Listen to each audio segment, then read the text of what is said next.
Aw man, I'm gonna have to update my fishing guide. Jumpin' jaggies, that there's a whopper. Come on. Come on. Ah, okay, I'm sorry. Hello and welcome back, hunters. I am Zygosium, and today I wanted to discuss the new title update, specifically things I think you should know, things I think you may not know, and some things that I just think are neat.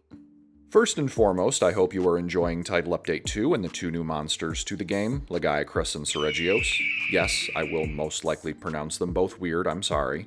However, they are not the only new additions this patch. There are some things that I think need to be talked about more, such as the quality of life changes that go hard in this update, the little details that are a fantastic touch to the game, and there are some things that are not directly addressed in the patch notes or anywhere else in-game that I think hunters ought to know.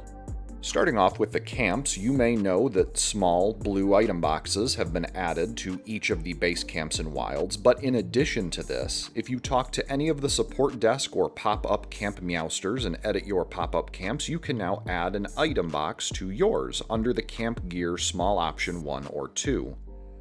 This essentially just adds more functionality to your camp like the training barrel did, and can save you a few seconds when restocking. Consider adding this to your pop-ups as both you and other hunters in quests you host can use this functionality.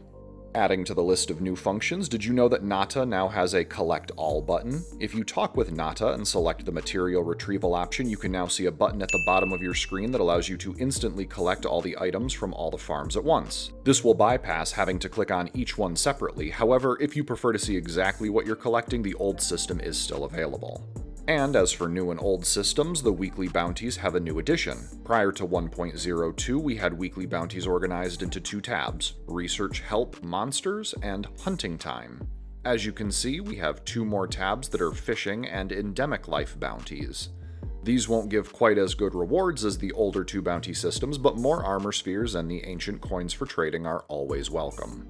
Lastly, for quality of life improvements, we have the very popular Remove Glow option in the options menu.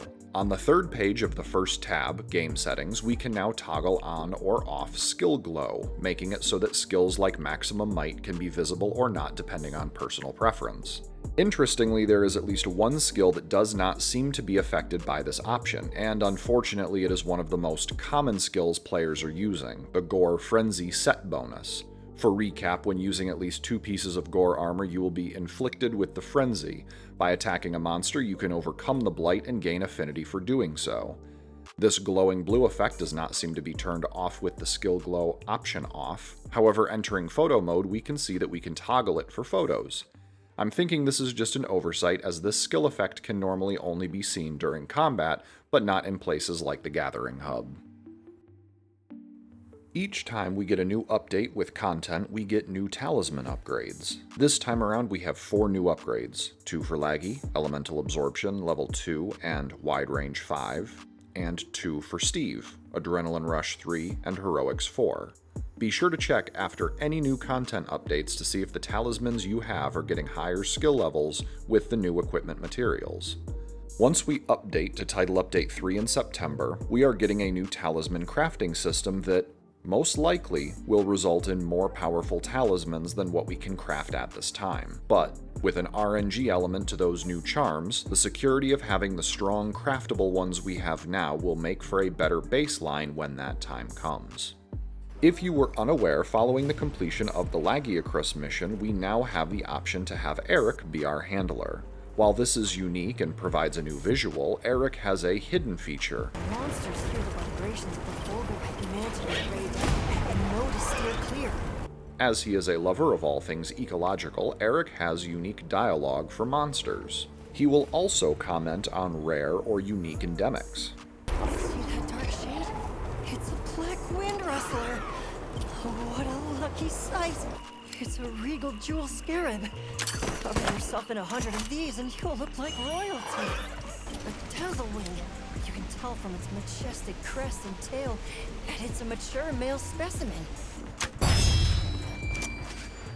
A sandstar. It's extremely sensitive to sound. Approach carefully or it'll run for the hills. It's a Hemstridian. Listen, you can hear how it's called differs from an ordinary Amstradian.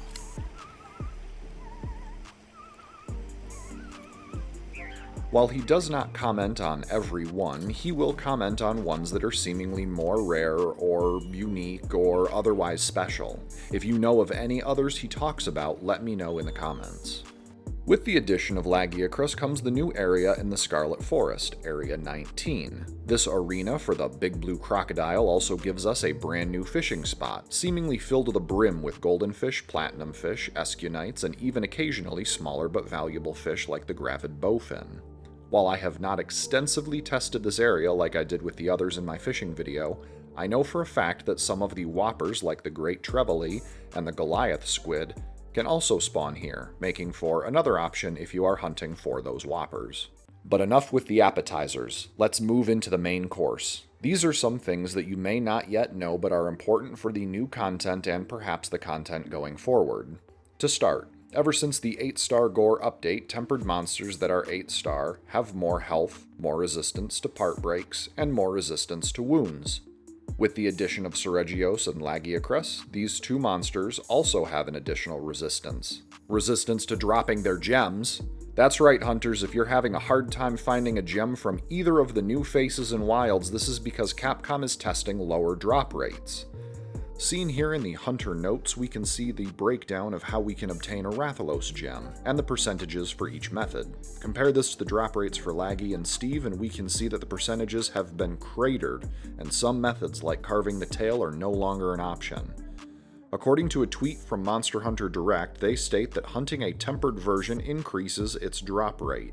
What this means exactly we don't know, however based on my experience with the investigations, it would seem that the tempered monsters are the only ones that can potentially have the gems as guaranteed rewards. Whether this is what the devs meant in their message, I can't say for certain, but I would like to think if it was direct percentage changes, we would see something in the large monster field guide reflecting as such. While they may have nerfed the drop rates for gems, again, specifically for Steve and Laggy, the devs did increase another drop, Artian rewards. The Artian rewards prior to 1.02 were 2 per box, but seen here in this 8-star Gore Magala mission, we can get 3 per box, with the rarest rolls allowing for 30 Artian pieces per quest. If you see any that have rewards like this, be sure to save them. Turning our attention to the headliner of Title Update 2, Lagiacrus, his fight is wholly unique with the underwater portion providing fantastic homage to the old-gen underwater combat mechanic. Hidden in this mechanic is the finisher. Did you know Lagiacrus has 3 different ways they can end the underwater sequence? As part of the fight, you are informed that Lagiacrus is preparing for a large attack, and essentially the underwater portion of the fight is a DPS check. Depending on if you pass and where you are if you do or don't, will change what happens. If you pass it, then you will see one of 2 finishers. Depending on if you are close to or far away from this column of ruins, you will either witness Laggy lunge back and resurface, or they will collide with this pillar and topple back onto shore.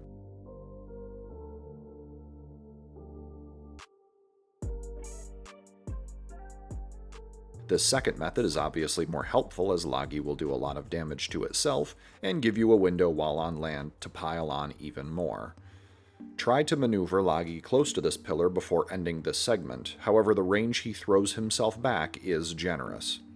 If you fail to do enough damage, after roughly 5.5 to 6 minutes, Laggy will have charged enough energy to release his devastating ultimate move. If you are underwater, it looks like this, while being above water may in fact be even less safe and looks like this.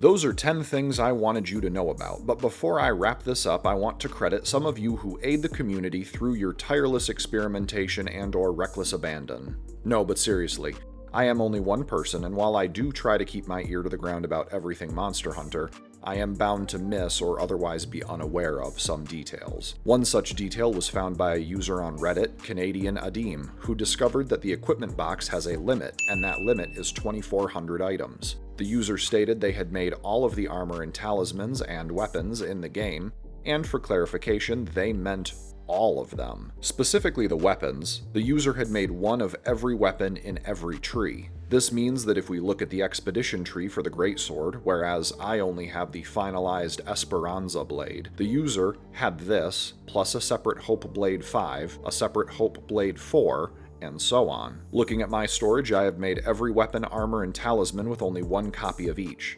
Full disclaimer, I have not yet made the weapons and armor introduced in Title Update 2. My storage is up to page 54. This means I am a little over halfway full, as 100 pages is the limit. So, if you are farming all the armor and weapons, so long as you are not making duplicates of literally everything, you will most likely never see the equipment box limit. But again, thanks to Canadian Adim for letting us know this limit exists. Our next credit goes to another Reddit user, Archimedes, who did some testing with the Wounded Hollow. Capcom did not state in 1.02 that the Wounded Hollow now has a chance to spawn 2 monsters at the same time, adding a unique challenge to fighting in this enclosed arena. This user took this idea and turned it up to 11. If you have a monster in your Wounded Hollow and view the forecast and see that after the current monster 2 more will spawn in, you can create a one-of-a-kind challenge. Once the monster in your arena is about to leave with a minute or 30 seconds remaining, save the monster as an investigation. Pick the quest up from your handler or the quest counter. Once on the quest, look at the forecast again. The 2 monsters upcoming before are still in the forecast. By waiting 10 minutes in this case, we now have 3 monsters in the arena at the same time. While I don't think this was intentional by design, take care if you're saving the more difficult tempered monsters that can show up here, like Seregios. Otherwise, you may be in trouble if you can't finish the mission before other monsters potentially show up. Finally, a name you may be familiar with in the Monster Hunter community, Shincry. A recent post indicated an interesting interaction in the game wherein you can, with a higher probability than normal, force a Lagiacrus spawn. Lagi is a more challenging investigation to come across, all things considered, as Seregios can appear in the Windward Plains, the ruins of Wyveria, and in the Wounded Hollow, with Lagi being confined to only the Scarlet Forest. If you are having trouble getting Lagi missions to spawn, this trick may be of some help. The method is this: travel to the Ice Shard Cliffs and rest for the morning in the Inclemency. That's it. Once you come out of your tent, check the Scarlet Forest for Lagiacrus and save the investigation. I attempted this method 4 times, and 2 of the 4 gave me Lagiacrus investigations, while another one gave me a good Seregios. Some claim the percentage as much higher, closer to 95%, but at the very least, if this resting in the cliffs does impact the spawn of the Scarlet Forest, my very limited test shows at least a 50% success rate. And that's all for today, everyone. Let me know what your favorite part of Title Update 2 is in the comments. If you noticed anything new or anything you have questions about, let me know. If you want more in the future, subscribe and click the notification bell. And if you liked what you saw, leave me a like. Simple as that. Thank you for watching, and I hope you get all the Dissenters and Sapphires you need. Goodbye for now, but not for long.